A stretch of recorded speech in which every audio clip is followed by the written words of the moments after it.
At Century Arms, we're committed to supporting your freedom, your rights, and your way of life. With generations of craftsmanship and innovation, we proudly provide firearms that embody the spirit of liberty. Introducing the new Sharp Brothers MB-47 rifle, designed for precision, built for strength, and ready for anything. Whether you're on the range or defending what matters most, the MB-47 rifle is where generation meets innovation. For more information, visit us at centuryarms.com now. Tonight, a special July 4th edition of the Berserk Bobcat Saloon. I have come here to chew bubblegum and kick ass, and I'm all out of bubblegum.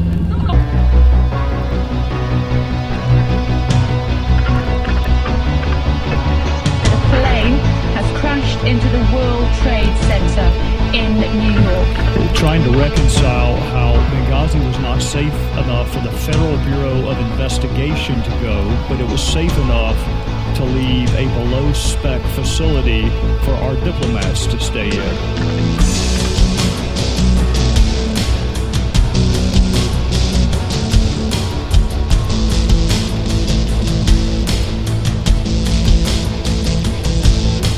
Ladies and gentlemen, boys and girls, children of all ages, welcome to the Bloviating Zeppelin's Berserk Bobcat Saloon.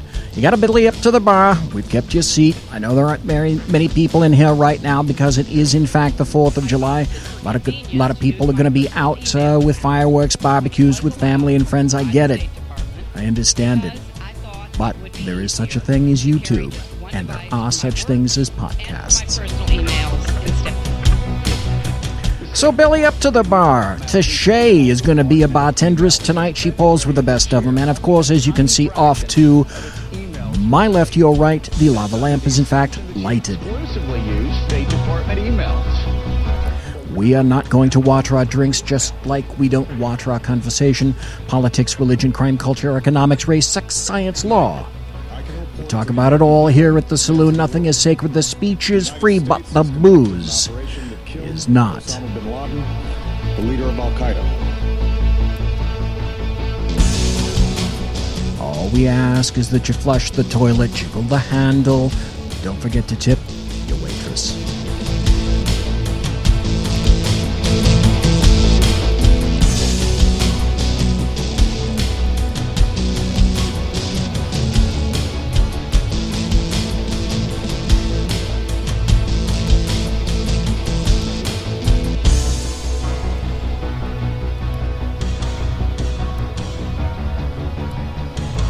In this present crisis, government is not the solution to our problem. Government is the problem. I think President Reagan, quite frankly, said it best. Let us pray. Our Father, who art in heaven, hallowed by thy name. Thy kingdom come, thy will be done, on earth as it is in heaven. Give us this day our daily bread, and forgive us our trespasses, as we forgive those who trespass against us. And lead us not into temptation, but deliver us from evil. For thine is the kingdom, and the power, and the glory, forever and ever. Amen.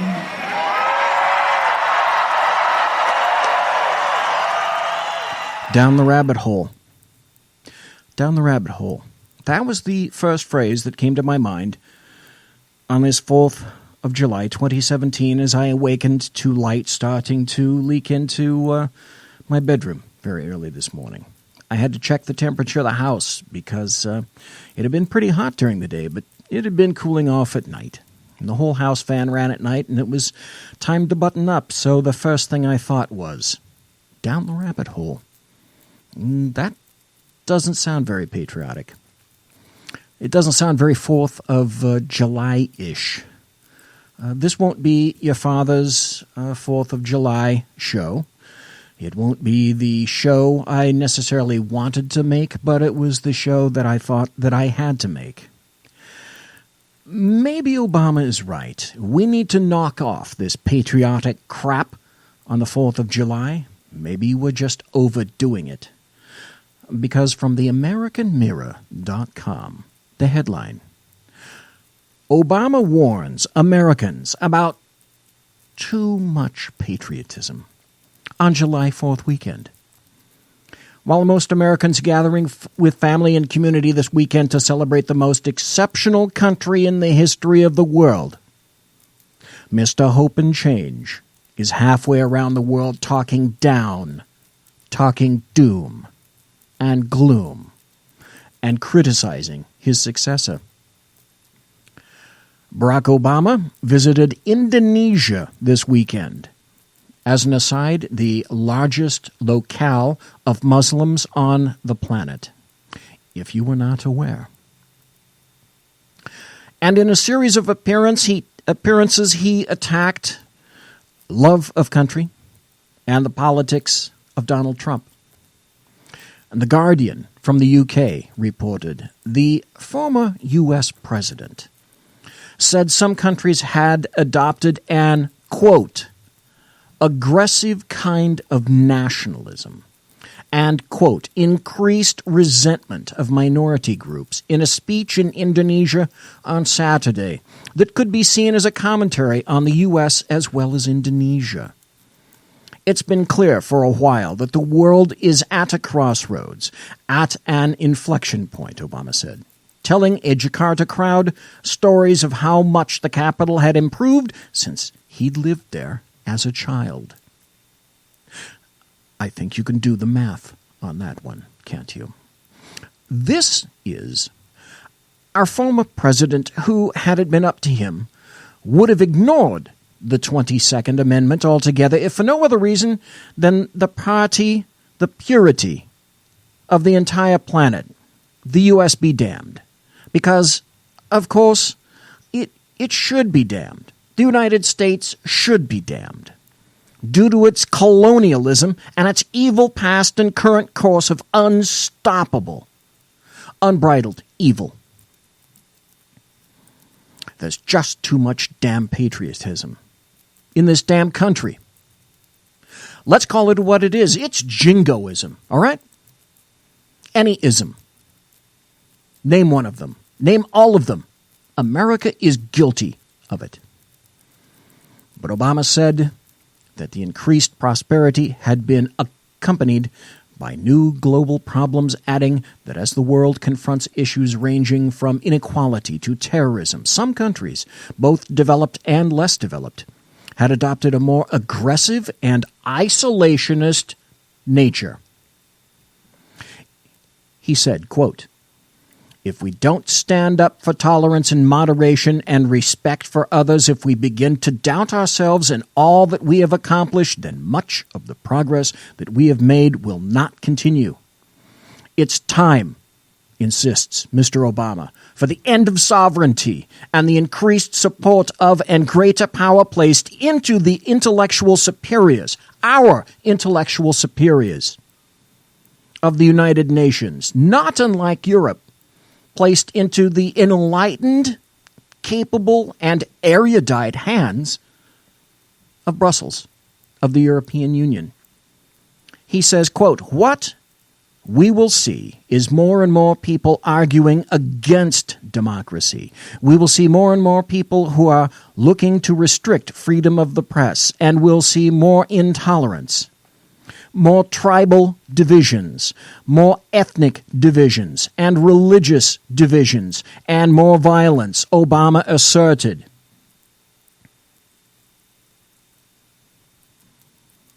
I know you think that's insanity.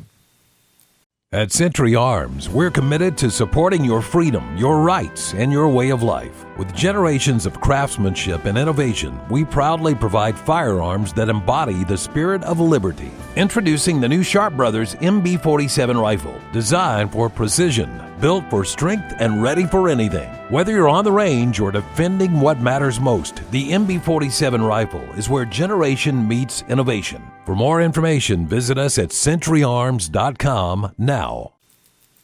But this bears repeating.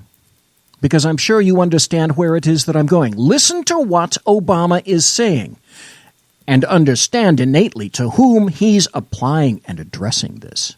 To you. We will see more and more people who are looking to restrict freedom. Who are those people? Freedom of the press. And we'll see more intolerance. Who are those people? More tribal divisions. More divisions? Who are those people? More ethnic divisions. Who are those people? And religious divisions. And more violence. Who are those people? And with that, we know that Mr. Obama continues to shed and shine the light of tolerance, peace, freedom, and fairness for everybody, for all. As one of my college professors used to say, please contrast and compare the statements of the former president to our current occupant, President Donald Trump, who said this: since the signing of the Declaration of Independence 241 years ago, America always affirmed that liberty comes from our Creator. Our rights are given to us by God, and no earthly force can ever take those rights away. That is why my administration is transferring power out of Washington and returning that power back where it belongs, to the people, Trump said. Our religious liberty is enshrined in the very first amendment in the Bill of Rights. The American founders invoked our Creator 4 times in the Declaration of Independence, the president said. Benjamin Franklin reminded his colleagues at the Constitutional Convention to begin by bowing their heads in prayer. Inscribed in our currency are the words, "In God we trust." As you can see, obviously to me, clear and rampant jingoism. But alleged extreme nationalism, jingoism, xenophobia, of course, flag waving, bad. Chauvinism aside, listen to the people who possess the power of the vote. Listen to these people very carefully. These are United States citizens. These are the people who keep me up at night. What country did we declare independence from to celebrate the 4th of July? I don't know. What is the purpose of 4th of July celebrations? I'm going to turn it to the guy in the USA shirt. Fireworks. A little more specific. Fireworks. Celebrating our independence. There we go. A little more specific still. Come on. Independence Day. From a country. whom? Step in here at any time. Which country was that? This is Mark Dice. by the way. History was not my subject. I slept through that class. And happy 4th of July. Thank you. Happy 4th to you guys. When Jesse Ventura, John Wilkes Booth, and the other founding fathers signed the Declaration of Independence, what year was that? 1870 something, but I don't remember the specific year. What's the purpose of 4th of July weekend? I know, celebrate our independence. A little more specifically, please. I really don't know. I don't know. I mean, that's all I know. I'm revoking your celebration. You're no longer allowed to celebrate. Celebration canceled. Name 2 of the founding fathers of the United States. Oh man, you had to start there, huh? Washington. Hey, I'd asked him, not you. Okay, name 1 more. George and Lincoln. No. Really? Hey, pipe down over there. Really? It was supposed to be. You're not putting this one on the We're going to internet. have to deport you. You don't deserve to be an American. Yeah. Get out of our country. What year did the Declaration of Independence get signed? Just you. You first. Oh, Are you kidding me? And the response is no. I am not kidding you. These people vote Watch your mouth. in America. I'm sorry. I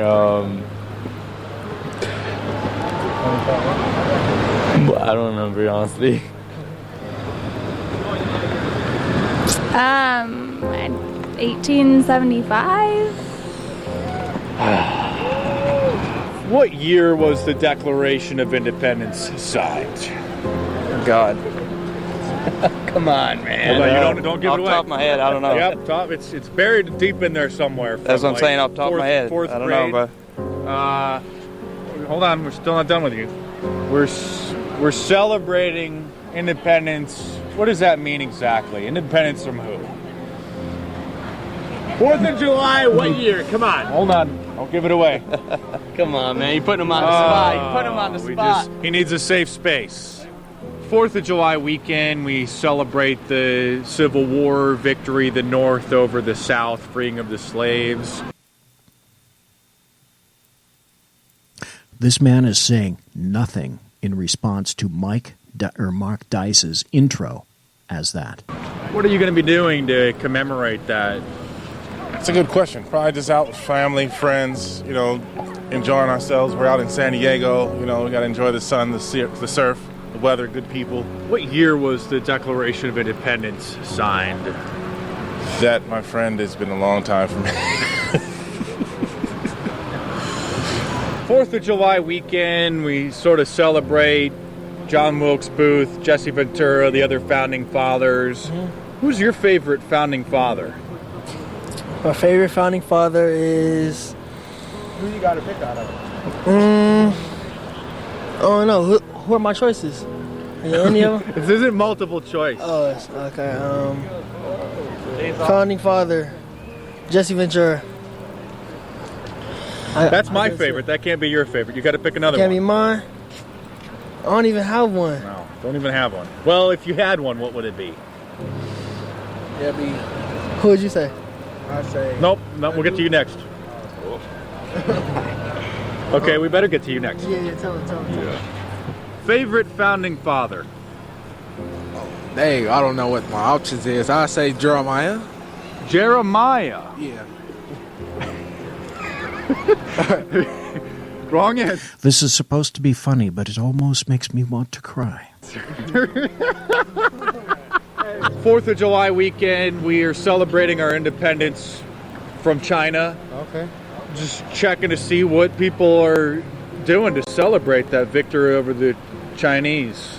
Well, I mean, the families always get together, and they just come to the beach and just, have a good time. They just barbecue. Smoke some weed. Yeah, you know how that goes. But, I mean, it's just a family day, Forget about our history and just have some good times, right? Yeah, I mean, everybody's just having a good time. I think most people forgot what it's really about. They definitely have. But Thanks for demonstrating. It brings everybody together, which is a good thing. That's all that matters, though. Yeah, that's really all that it's about, When we won World War II, celebrating the victory over the axis of evil on 4th of July, just checking to see what you're going to be doing to celebrate the victory over. Not one objection, not one. For the Nazis this weekend.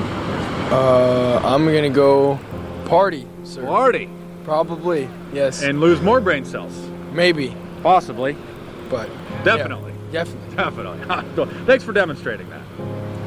We are celebrating a certain Independence Day. Tell us what that is exactly. So the United States got independence from, England, right? Yes. Yeah, 1776. Hey! At Century Arms, we're committed to supporting your freedom, your rights, and your way of life. With generations of craftsmanship and innovation, we proudly provide firearms that embody the spirit of liberty. Introducing the new Sharp Brothers MB-47 rifle, designed for precision, built for strength, and ready for anything. Whether you're on the range or defending what matters most, the MB-47 rifle is where generation meets innovation. For more information, visit us at centuryarms.com now. Tell me anything else? Is this gonna get edited out because I didn't answer a dumb answer? No, or we like to. We've been trying to to find someone like you. Okay, so what about it? One of the founding fathers. Benjamin Franklin. All right. Thomas Jefferson. Alexander Hamilton. All right. John Hancock. Yes. Thank you for thinking. That was great. Yeah. Appreciate that. Yes, sir. Nice to meet you guys. Thanks, guys. We, the people of the United States, in order to form a more perfect union, establish justice, ensure domestic tranquility, provide for the common defense, promote the general welfare, ensure domestic tranquility to ourselves and our posterity, to ordain and establish this Constitution for the United States of America. Happy 4th of July, y'all. Have a great one. Yes! Thanks for watching. Subscribe to youtube.com/MarkDice for more videos almost every day. Check the playlist for previous videos from past episodes, and stay tuned. More videos coming soon. That's a person that keeps me up at night. What keeps you up at night? Here's another person that keeps me up at night. No, no, no. Not God bless America. God damn America. That's in the Bible for killing innocent people. God damn America.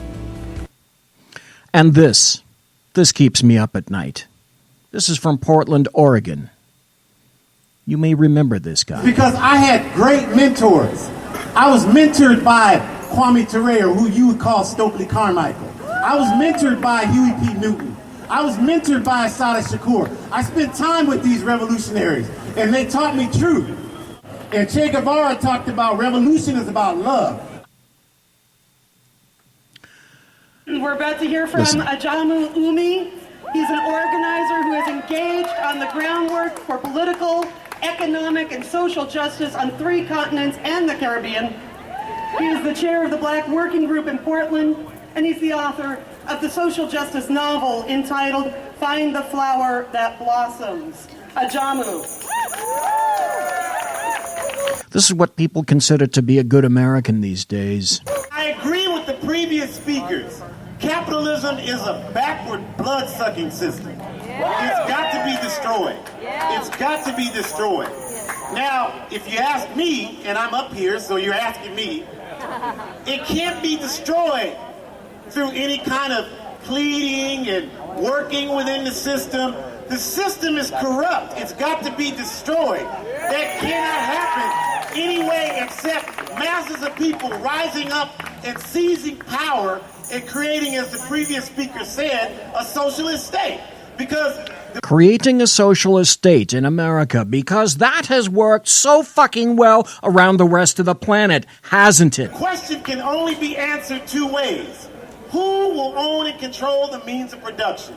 Who will own and control the means of production? The question can only be answered 2 ways. Either some will own it or everybody will own it. That's what it's all about. I know some of y'all don't want to hear that, but I'm not here to tell you what you want to hear. I'm here to tell you what you need to hear, whether you like it or not. So, how do we go about doing that? This has been 1 year since Occupy started. We have got to turn up the fire. We've got to continue to organize. We've got to bring people who have never engaged in any political action into this process. We've got to be talking to people who are doing nothing except watching LeBron James. This is America. This isn't an educated individual, allegedly. This is what passes for civilized discourse on campuses, in the streets of America on the 4th of July. Nothing except looking at their 4G phone. Nothing except looking at American Idol. Those are the people we got to go get right now today. We've got to convince them that they've got to be a part of this process. Is that right? We've got to do that. Because the process needs to be destroyed. And in the process itself, America, and all it stands for, and what it stands for, needs to be destroyed. Now, we're doing that a number of ways. We're seizing houses in Northeast, putting people in them. We're patrolling the MAX trains. We're interfering with police when they're harassing people. We're doing a number of things like that. We're creating a community agreement that says in the community that we don't want one empty house. We don't want any more evictions. We want people to have quality places to live. But we can't just have a march and rally and then go have a beer. That's not going to give us what we need. We can't just have a march and rally and then go watch sports on TV. We've got to turn up the heat. You got the holidays coming up. You can't just sit there and talk about Turkey. You got to talk about how this land was stolen from the native people. And we got to support their struggle for self-determination. This land was stolen from the indigenous people. I have a question with regard to that. What do you think the Native Americans would have done had they experienced their Bronze Age, their industrial age, their ability to cross continents far, far sooner than people in Europe. Were they completely altruistic? What would they have done? We've got to take every opportunity to bring consciousness to this struggle. And we do that, if we stick together, if we don't let them divide us. Don't look at me and say, well, he's anti-capitalist, I can't talk to him. You got to talk to everybody that's trying to make a positive difference. We've all got to talk and build this movement. So we have no choice except to organize together and build. And we're doing that in our organizations here. We have to organize and we have to build. Now I have a question for you. We need to organize. Who does that sound like? Does that sound like someone we know? Does that sound like someone who was actively gaining ground in 2007? Does that sound like someone here addressing the United Nations and a one-world government? But we have to put our money where our mouths are. And we can only realize the promise of this institution's founding to replace the ravages of war with cooperation if powerful nations, like my own, accept constraints. We must accept constraints. That is the fundamental foundation of Barack Hussein Obama. The U.S. is too fucking big for its britches. Sometimes I'm criticized in my own country for professing a belief in international norms. International norms. And to whom do you give this power? More pointedly, to whom do you cede? Do you acquiesce this power? Multilateral institutions, but I am convinced that in the long run, giving up some freedom of action. Freedoms. How did you get your freedoms? How did you as an American get a freedom? Do you have a father? Do you have a brother? Do you have a grandfather?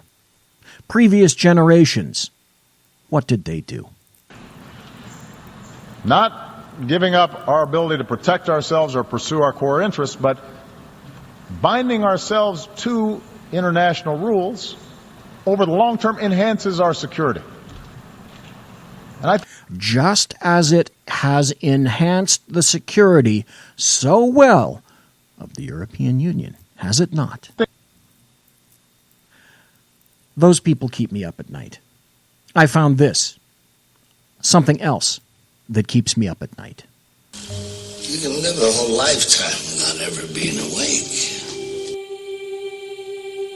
These are the words of Obama again. At Century Arms, we're committed to supporting your freedom, your rights, and your way of life. With generations of craftsmanship and innovation, we proudly provide firearms that embody the spirit of liberty. Introducing the new Sharp Brothers MB-47 rifle, designed for precision, built for strength, and ready for anything. Whether you're on the range or defending what matters most, the MB-47 rifle is where generation meets innovation. For more information, visit us at centuryarms.com now. And for the international order that we have worked for generations to build. Ordinary men and women are too small-minded to govern their own affairs. Ordinary men and women are too small-minded to govern their own affairs. Listen to that again. Ordinary men and women are too small-minded to govern their own affairs. The order and progress can only come when individuals surrender their rights to an all-powerful sovereign. Surrender their rights to an all-powerful sovereign. Did I pull this cut out of my arse? And why have you never heard it before? Why have the American media maggots never played this? And why was it never played during the 2008 or the 2012 election? Listen to what he says. Ordinary men and women are too small-minded to govern their own affairs.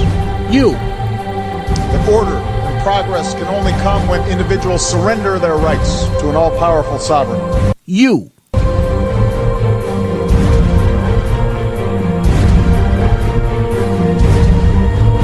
That's what Barack Hussein Obama wanted, and that's what you never heard, and that's what I dug up, and that's why you listen to this show.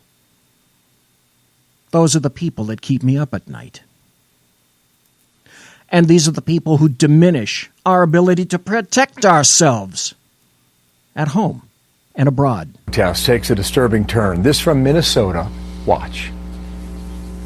Bacon, fry like bacon, pigs in a blanket, fry like bacon, pigs in a blanket, fry like bacon, pigs in a blanket, fry like bacon, pigs in a blanket. This group marching at the state fair, chanting horrific things. Pigs in a blanket, fry them like bacon, they're saying.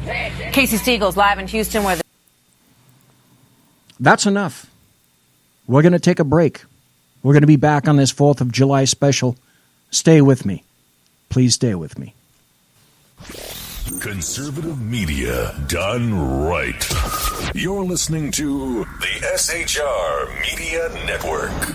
Breaking news. According to the latest report coming out of SHR Media, a merchandise store to support both the Reaver of Common Sense and SHR Media has just been unleashed to the general public. Be forewarned that this site can be contagious and numerous items can be purchased to support the best news programming.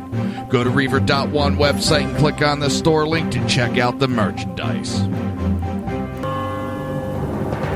Hello, I'm Matt, a student at Hillsdale College. Here is Hillsdale President Larry Arnn on the continuing relevance of the Constitution. Many argue today that the Constitution is outdated because it addresses problems peculiar to the 18th century.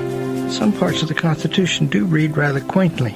Consider the injunction against titles of nobility in Article 1, Section 9 of the Constitution. But is that so outdated? The purpose of the injunction is to prevent the government granting special privileges to some for partisan reasons. This strikes at the heart of the rule of law. The crony capitalism so common today is a place where the government bestows favors and tax dollars on some businesses to give them a leg up over others. This is exactly the kind of thing the Constitution was meant to prohibit. The Constitution is not so outdated after all. This Constitution Minute was brought to you by Hillsdale College. To join the national conversation on the Constitution, go to constitutionminute.com. Times are dark. The people misled by corrupt politicians, lied to by establishment media, and deceived by the false messages of Islam. A nation in confusion needs a guide. It needs a man with a cane. I'm Dave Milner. Join me on Spreaker, SHR Media, High Plains Talk Radio, Live Rebooting Liberty, and YouTube for a unique brand of commentary on the unpleasant blind guide. Because truth is not always pleasant. In a world controlled by corrupt politicians, You got a business. You didn't build that. a team of ordinary men emerge from the ashes to give voice to the voiceless and hope to the hopeless. Sackhead Sean. Dude, I'm not saying half of the stupid promo. Sackhead Clint. All good friends of ours usually show up drunk. Also starring Sacco as the producer. I'm a little bit drunk, 'cause I'm drinking. They are the Sackheads Radio Show. Every Wednesday at 8 p.m. Pacific on SHRmedia.com.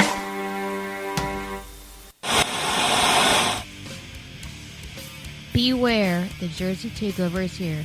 Every Monday through Friday, 11 a.m. to 1 p.m. Eastern Standard Time. You can catch the Reaver of Common Sense show, hosted by Jersey Joe, right here on SHRmedia.com and HighPlainsDailyNews.com. Only Jersey can deliver hell like no one else, so consider this your fair warning.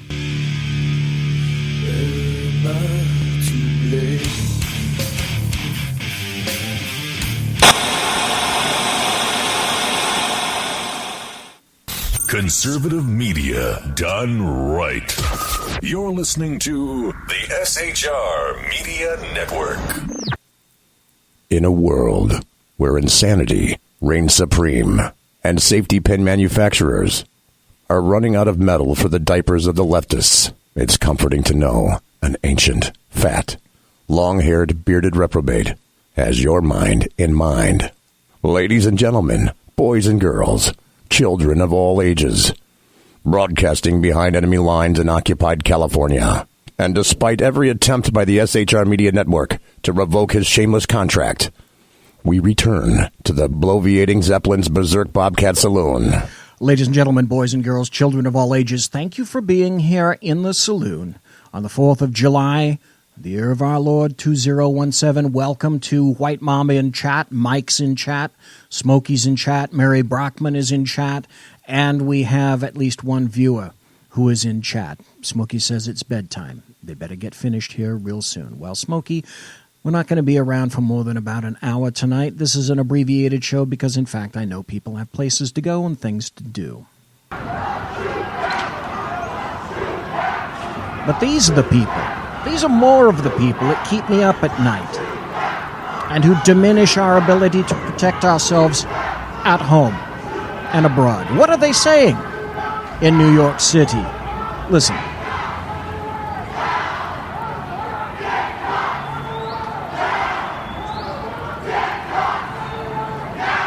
What do we want? Dead cops. What do we want now?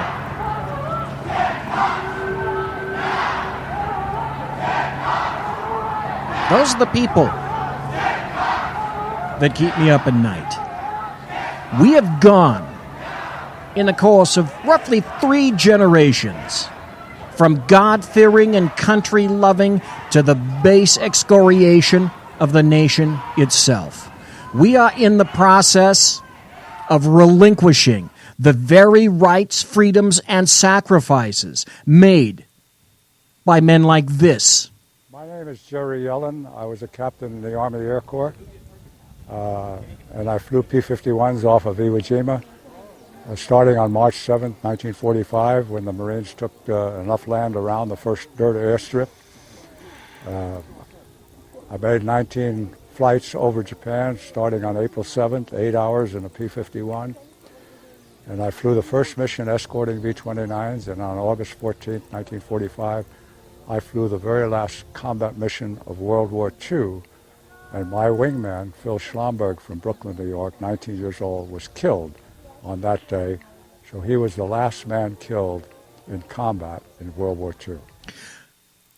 At Century Arms, we're committed to supporting your freedom, your rights, and your way of life. With generations of craftsmanship and innovation, we proudly provide firearms that embody the spirit of liberty. Introducing the new Sharp Brothers MB-47 rifle, designed for precision, built for strength, and ready for anything. Whether you're on the range or defending what matters most, the MB-47 rifle is where generation meets innovation. For more information, visit us at centuryarms.com now. These are 19-year-olds or 20. 19 or 20. Tasked with this. I served in World War II. I enlisted as an aviation cadet on February 15th, 1942, on my 18th birthday. I was inducted into the service in August of 1942, and I graduated from flying school with 10 hours in a P-40 in August of 1943. P-40 Warhawks, my father said, was some of the most difficult low-wing fighters to fly, and you couldn't keep them on the ground idling or they'd overheat. You'd have to take them into the sky as soon as possible. Was shipped overseas to Hawaii to get 50 more hours in a P-40, but I joined the 78th Fighter Squadron, and I stayed in the 78th right through the war. Flying for your country and flying in combat against an enemy is probably the high point of our life, because we were all young. 10% of the nation served in uniform. The population of America was 16 million people, 160 million people, and 16 million of us served in the military. 8 million young women became Rosie the Riveters and built the airplanes and the tanks and the boats. And the population of America served the nation as well. So everybody was at war. There was a purity of purpose, which was to eliminate evil. We did that, all of us. So the highlight of my life was serving my country in time of war. When was the last time you heard anyone say that? Anyone? Well, this is the 70th anniversary of the end of the war, the end of World War II. My wingman, Phil Schlomberg, had an older brother who is now gone, who changed, his name was Michael. Michael had a daughter by the name of Melanie, and the daughter married a Dutch architect by the name of Johansson, and her daughter is Scarlett Johansson, the movie star. And I know that family, and I'm here to pay tribute and honor to Phil Schlomberg, who was the last man killed off of Iwo Jima for the end of the war. And this completes a circle for me. It's a healing day for me, thinking back of all of the people and all the things that we did then that we're not doing now. I came in 2010 for the 65th anniversary, but this is the first time, maybe the last time, that I'll be on Iwo Jima. It's a long trip. I'm 91 years old. I don't know how much time I have left, but it's just it's a day of memories for me. Where did we find boys like this? Where did we find men like this? Great memories and sad memories, but I have, in 1988, my youngest son married the daughter of a Japanese kamikaze pilot, which took me from hatred to love of family. I have 3 Japanese grandchildren. I'd like their contemporaries to know that my grandchildren's grandparents served their countries with honor, no matter what we learned about the Japanese or what they learned about us, that war is an atrocity, that evil has to be wiped out. And we are not what we believe. We are all human beings, exactly the same. And there's evil in the world today, and we have to fight that evil to make sure that there's freedom for free-loving people in our world. And you guys in the Marines, and Navy, Air Force, are the ones with that responsibility. And I know you fulfill it well. His words should be heard across the nation.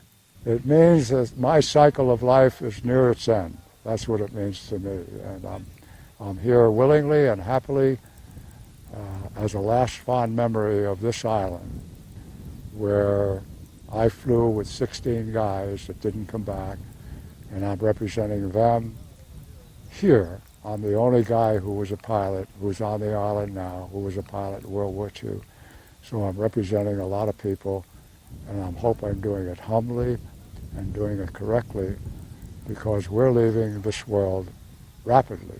And soon, years, there'll be nobody left for World War II.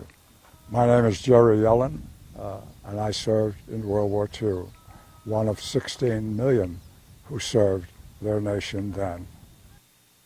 Where do we find men like that? And men like this?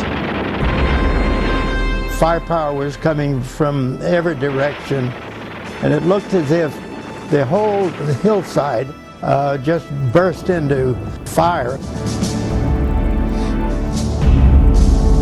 On June 6, 1944, Ray Lambert was a combat medic on Omaha Beach. The Germans were all over the cliffs and all over the side of the hills there, and looking right down on us. It was just as open could be. And you can hear guys calling for a medic. And I went to him to try to do something that I knew he wasn't going to live. But I picked up his head and his shoulders and tried to pick him up a little bit and say something to him, but he died right there in my arms. And when I look down that beach now, I can see that spot, and I have the feeling of that guy dying in my arms, and it's a terrible feeling.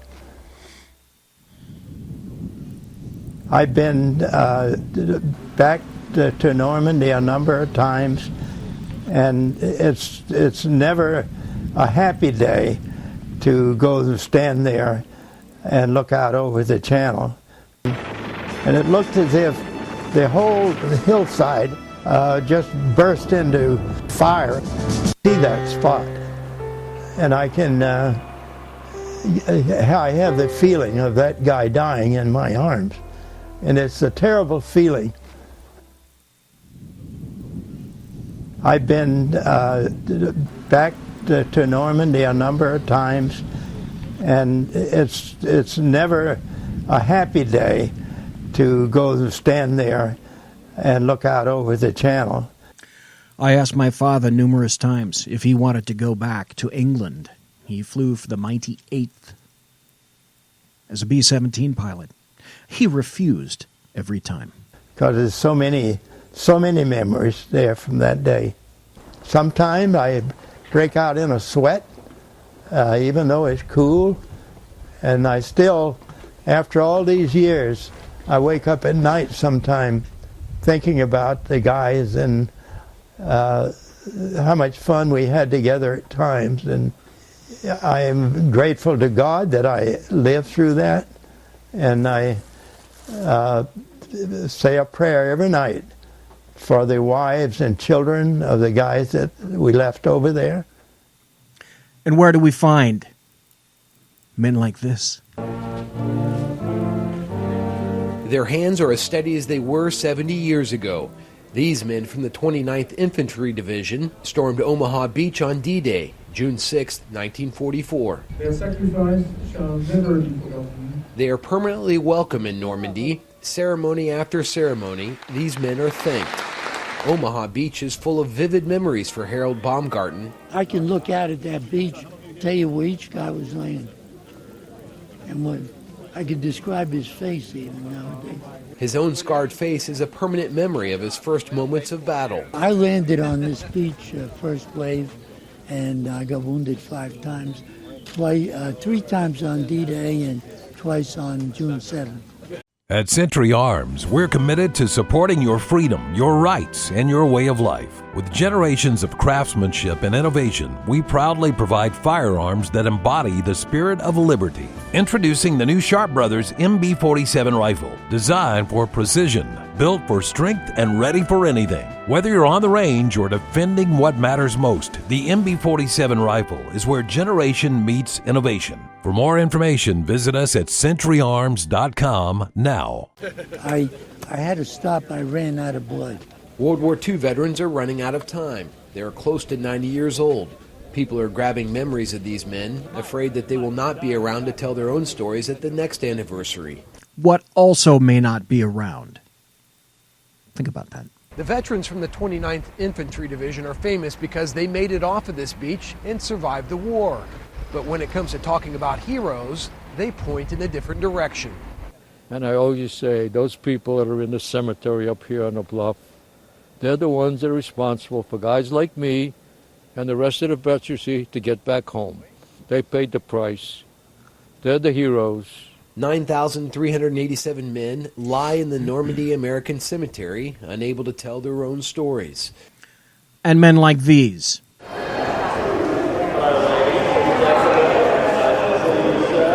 When you tour the National World War II Museum in New Orleans, you're advised to look up. That's a B-17 bomber, so deadly and effective it served in every theater of the war. They made him blow a bugle for his Uncle Sam. There's lots to see and hear in this museum of more than 10,000 artifacts and installations, all reflecting the simple fact that World War II was big, the largest armed conflict in human history. And for what were they fighting? And with all the stuff, it would be easy to miss him, sitting quietly just to the right as you enter the exhibit hall. Come on over here. Come around here. But that would be a shame. This is Omaha Beach. We jump back here behind the lines. Staff Sergeant Tom Blakey, 92 years old, volunteers at the museum for a couple of days each week. Were you ever injured in the No, I was never injured. I was lucky. Greeting visitors, young and old. What was the hardest thing? Answering questions. It's trying to stay alive. So, question. What do we tell these past souls that we're doing with their deaths? How do we tell them that their deaths meant What did they mean?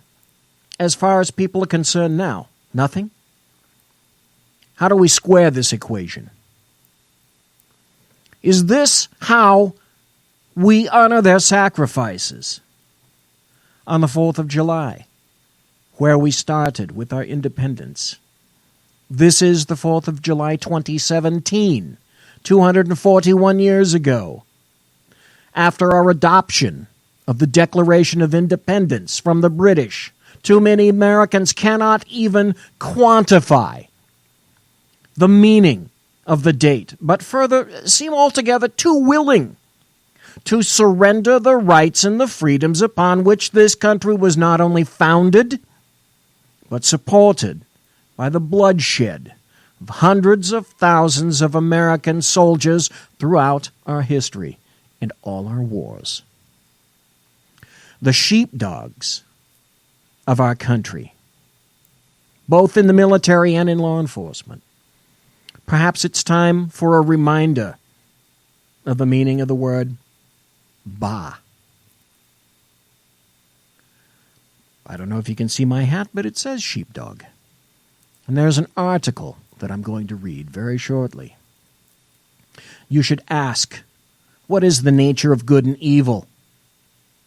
And then you also have to extrapolate. What is America? Is it good or is it evil? On this 4th of July 2017. And I submit, it depends on who you ask.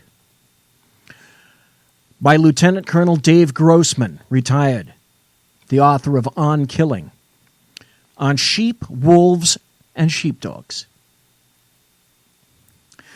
Honor never grows old, and honor replaces the heart of age. It does so because honor is finally about defending those noble and worthy things that deserve defending, even if it comes at a high cost.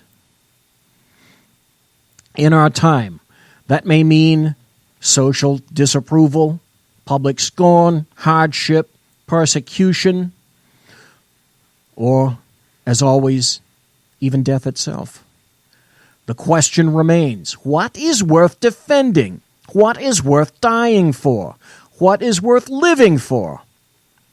William J. Bennett, in a lecture to the United Nations Naval Academy, November 24th, 1967.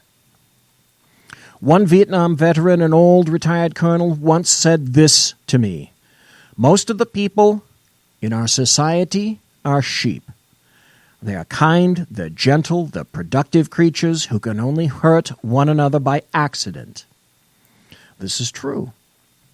Remember, the murder rate is 6 per 100,000 per year, and the aggravated assault rate is 4 per 1,000 per year. What this means is that the vast majority of Americans are not inclined to hurt one another. Some estimates say that 2 million Americans are victims of violent crime every year, a tragic, staggering number, perhaps at an all-time record rate of violent crime. But there are almost 300 million Americans, which means that the odds of being a victim of violent crime is considerably less than 1 in 100 on any given year. Furthermore, since many violent crimes are committed by repeat offenders, the actual number of violent citizens is considerably less than 2 million. Thus, there is a paradox, and we must grasp both ends of the situation. We may well be in the most violent times in history, but violence is still remarkably rare. This is because most citizens are kind, decent people who are not capable of hurting each other except by accident or under extreme provocation. They are sheep. I mean nothing negative by calling them sheep. To me, it's like the pretty blue robin's egg. Inside it's soft and gooey, but someday it will grow into something wonderful. But the egg can't survive without its hard blue shell. Police officers, soldiers, and other warriors are like that shell. And someday the civilization they protect will grow into something wonderful. For now, though, they need warriors to protect them from the predators. Then there are the wolves, the old war veteran said, and the wolves feed on the sheep without mercy. Do you believe there are wolves out there who will feed on the flock without mercy? You better believe it. There are evil men in this world, and they're capable of evil deeds. The moment you forget that or pretend it's not so, you become a sheep. There is no safety in denial. Then there are sheepdogs, he went on. And I'm a sheepdog. I live to protect the flock and confront the wolf. If you have no capacity for violence, then you are a healthy, productive citizen, a sheep. If you have a capacity for violence and no empathy for your fellow citizens, then you have defined an aggressive sociopath, a wolf. But what if you have a capacity for violence and a deep love for your fellow citizens? What do you have then? A sheepdog, a warrior, someone who is walking the hero's path, someone who can walk into the heart of darkness, into the universal human phobia, and walk out unscathed. Let me expand on this old soldier's excellent model of the sheep, wolves, and sheepdogs. We know that the sheep live in denial. That is what makes them sheep. They do not want to believe that there is evil in the world. They can accept the fact that fires can happen, which is why they want fire extinguishers, fire sprinklers, fire... At Century Arms, we're committed to supporting your freedom, your rights, and your way of life. With generations of craftsmanship and innovation, we proudly provide firearms that embody the spirit of liberty. Introducing the new Sharp Brothers MB-47 rifle, designed for precision, built for strength, and ready for anything. Whether you're on the range or defending what matters most, the MB-47 rifle is where generation meets innovation. For more information, visit us at centuryarms.com now. Alarms and exits throughout the kids' schools. But many of them are outraged at the idea of putting an armed police officer in their kids' school. Children are thousands of times more likely to be killed or seriously injured by school violence than fire. But the sheep's only response to the possibility of violence is denial. The idea of someone coming to kill or harm their child is just too hard, and they choose the path of denial. The sheep generally does not like the sheepdog. He looks a lot like the wolf. He has fangs and the capacity for violence. The difference, though, is that the sheepdog must not, cannot, and will not ever harm the sheep. Any sheepdog who intentionally harms the lowliest little lamb will be punished and removed. The world cannot work any other way, at least not in a representative democracy or republic such as ours. Still, the sheepdog disturbs the sheep. He's a constant reminder that there are wolves in the land. They would prefer that he didn't tell them where to go, or give them traffic tickets, or stand at the ready in our airports in camouflage fatigues holding an M16. The sheep would much rather have the sheepdog cash in his fangs, spray paint himself white, and just go, bah. Until the wolf shows up. Then the entire flock tries desperately to hide behind one lonely sheepdog. The students, the victims at Columbine High School, were big, tough high school students, and under ordinary circumstances they would not have had the time of day for a police officer. They were not bad kids, they would just had nothing to do to say to a cop when the school was under attack, however, and SWAT teams were clearing the rooms and the hallways. The officers had to physically peel those clinging, sobbing kids off of the walls. This is how the little lambs feel about the sheepdog when the wolf is at the door. Look at what happened look at what happened after September 11th, 2001, when the wolf pounded hard on the door. Remember how America, more than ever before, but differently, felt differently about their law enforcement officers and military personnel. Remember how many times you heard the word hero. Understand that there is nothing morally superior about being a sheepdog. It's just what you choose to be. Also understand that a sheepdog is a funny critter. He's always sniffing around on the perimeter, checking the breeze, barking at things that go bump in the night, and yearning for a righteous battle. That is, the young sheepdogs yearn for a righteous battle. The old sheepdogs are a little older and wiser, but they move to the sound of the guns when needed right along with the young ones. Here is how the sheep and the sheepdog think differently. The sheep pretend the wolf will never come, but the sheepdog lives for that day. After the attacks on September 11, 2001, most of the sheep, that is, most citizens of America said, "Thank God I wasn't on one of those planes." The sheepdogs, the warriors, said, "Dear God, wish I could have been on one of those planes. Maybe I could have made a difference." When you're truly transformed into a warrior and have truly invested yourself into warriorhood, you want to be there. You want to be able to make a difference. That's what a sheepdog does.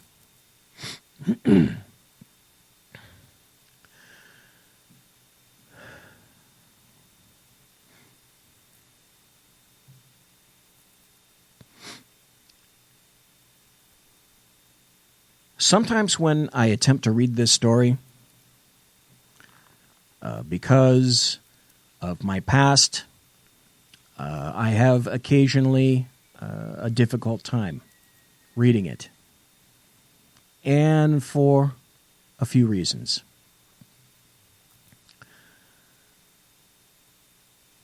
There was research conducted a few years ago with individuals convicted of violent crimes.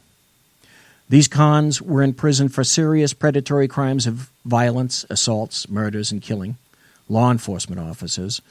The vast majority said that they specifically targeted victims by body language, slumped walk, passive behavior, and lack of awareness. They chose their victims like big cats do in Africa when they select one of the herd that's least able to protect itself. Some people may be destined to be sheep, and others might be genetically primed to be wolves or sheepdogs. But I believe that most people can choose which one they want to be, and I'm proud to say that more and more Americans are choosing to become sheepdogs. That was then, back when the article was written. 7 months ago, after the attack on September 11, 2001, Todd Beamer was honored in his hometown of Granbury, New Jersey. Todd, as you recall, was the man on Flight 93 over Pennsylvania who called on his cell phone to alert an operator from United Airlines about the hijacking. When he learned of the other airline passengers and the other planes that had been used as weapons, Todd dropped his phone and uttered the words, "Let's roll," which authorities believe was a signal to the other passengers to confront the terrorist hijackers. In 1 hour, a transformation occurred among the passengers. Athletes, business people, and parents, from sheep to sheepdogs, and together they fought the wolves, ultimately saving an unknown number of lives on the ground.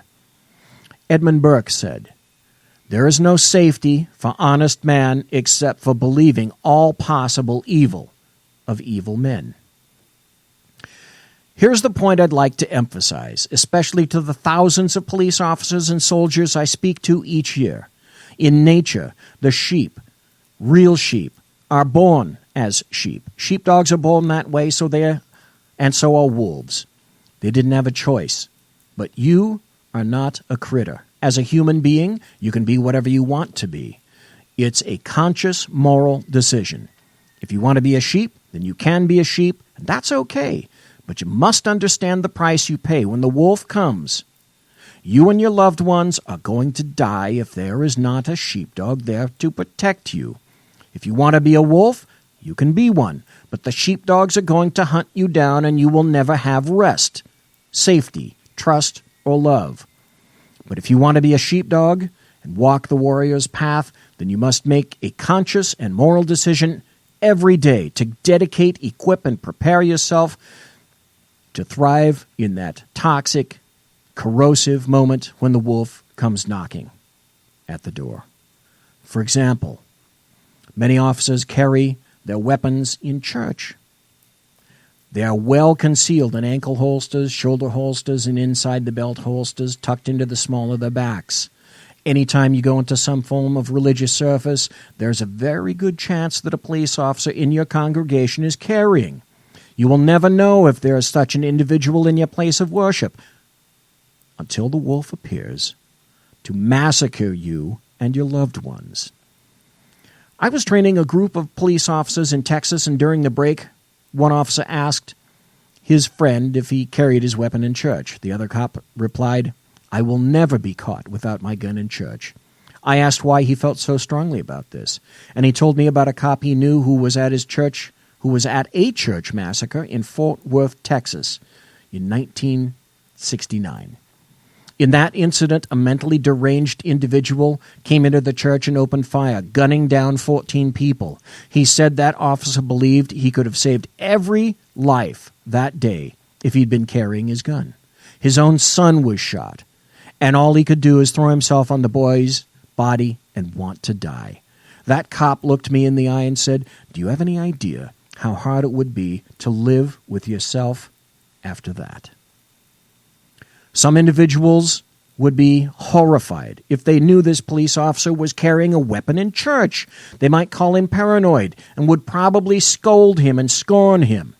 Yet these same individuals would be engaged and would call for heads to roll if they found out that the airbags in their cars were defective, or that the fire extinguisher and fire sprinklers in their kids' schools didn't work.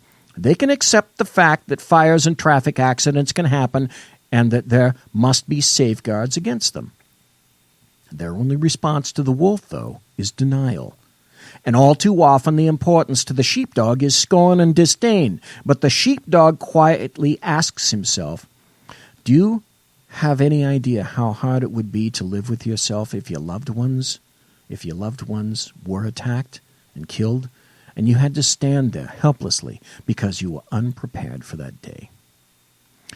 It's denial that turns people into sheep. Sheep are psychologically destroyed by combat because their only defense is denial, which is counterproductive and destructive, resulting in fear, helplessness, and horror when the wolf shows up. Denial kills you twice. It kills you once, at your moment of truth, when you are not physically prepared. You didn't bring your gun. You didn't train. Your only defense was wishful thinking. Hope is not a strategy.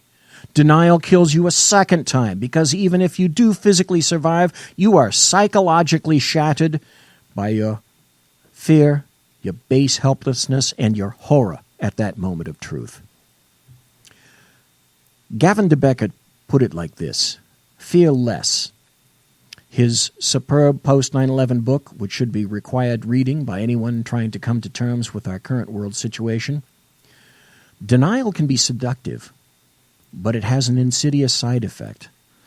For all the peace of mind deniers think they get by saying it isn't so, they feel they take when faced with new violence is all the more unsettling.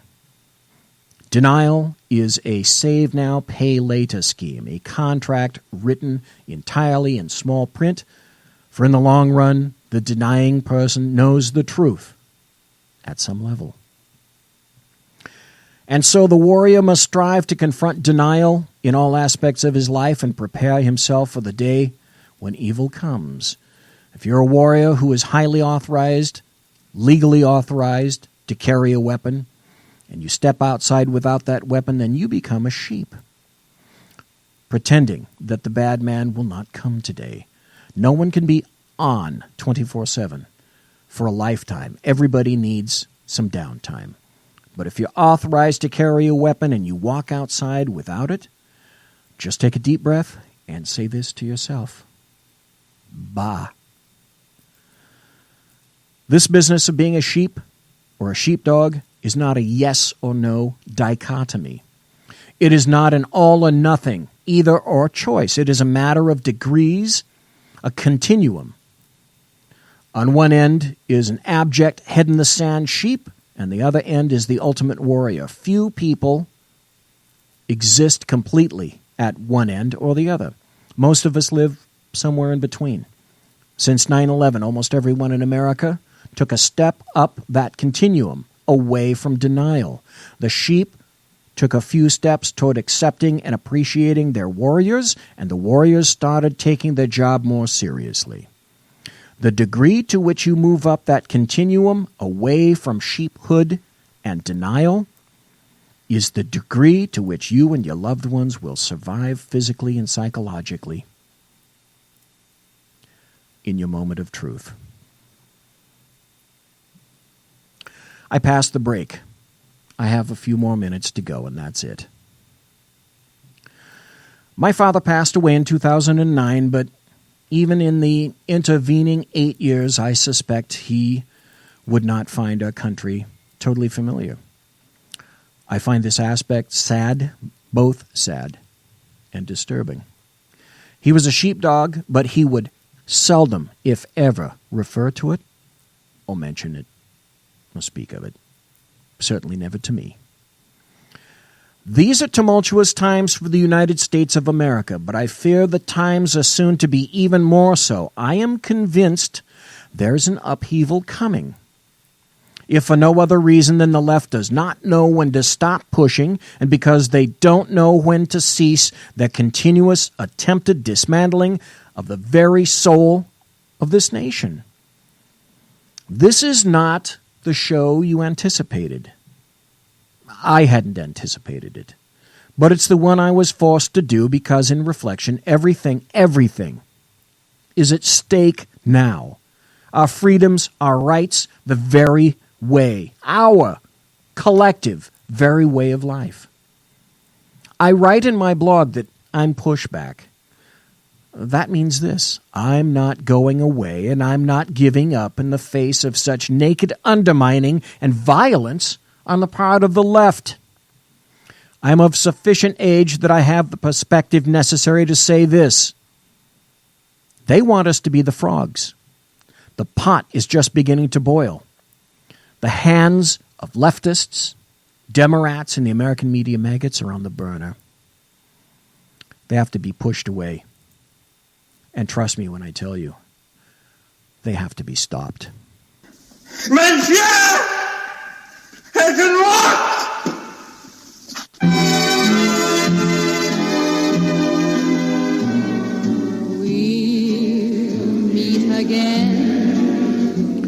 Ladies and gentlemen, boys and girls, children of all ages, thanks for listening to this abbreviated version of the Bloviating Zeppelin's Berserk Bobcat Saloon on the SHR Media Network here on Tuesday, July 4th, 2017. If you want to contact me, you'll find me on Twitter at bzep, on my blog at bloviatingzeppelin.net, the same place at gab.ai. My original music is by Possessed Tranquility, and you can find them if you want them at reverbnation.com. For the rest of this, I'd say trust your friends, your family, embrace your freedom, and honor the sacrifice and the deaths that occurred for you to keep these freedoms. Freedom is never free. Not for us. God bless. Take care. Be safe. Sackheads tomorrow night.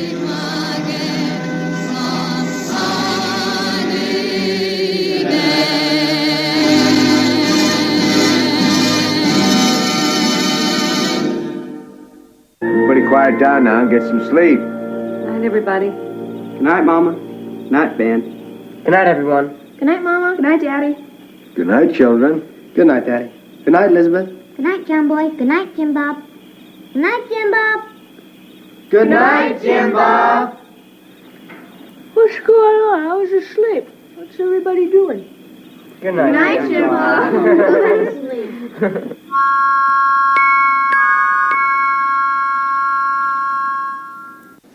Good night, and good luck.